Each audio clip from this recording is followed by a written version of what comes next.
Many people have noticed and pointed out that the most successful worker co-op institution in the world today, the Mondragon Cooperative Corporation in the north of Spain, began when a Catholic priest in that town, back in 1956, decided to set up a worker co-op. Because he was a priest, and because he was therefore protected by, funded by the Roman Catholic Church, and Spain, let's remember, is a Roman Catholic country, he had, in a sense, protection. He had an institution that provided, in some cases knowingly, and in some cases less so, all kinds of supports. And I think that is important to acknowledge. If you're going to get worker co-ops off the ground, you're going to need community support. Churches are part of the community, and if churches, synagogues, temples, mosques, whatever they might be, if you can find among them like-minded people like Arizmendi, who started the Mondragon Corporation, then there are many ways that local institutions like churches can support worker co-ops. I'll mention a few. They can alert their members to the co-op's need for workers.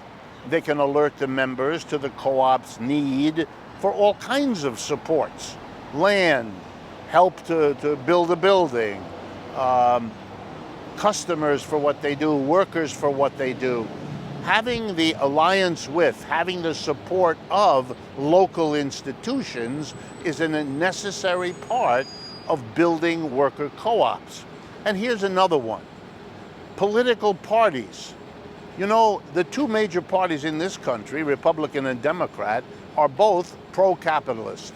They provide government supports, subsidies, contracts, curriculums in schools, teaching people to get ready to work in a capitalist corporation.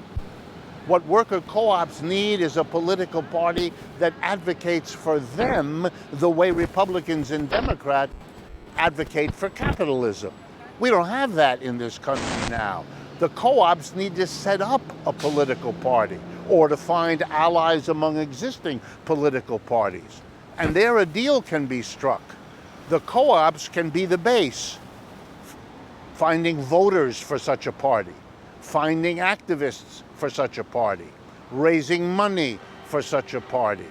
And in turn, the party can bring the resources of the government to help the worker co-ops, whether it be with loans when they need it, whether it be with favorable government regulations that make a level playing field between worker co-ops and capitalist enterprises.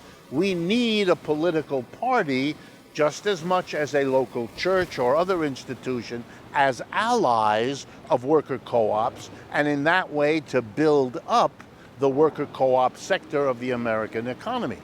Capitalism didn't spring fully formed from the head of Medusa or anybody else. It took a long time for capitalists to find the allies and the local institutions to help them.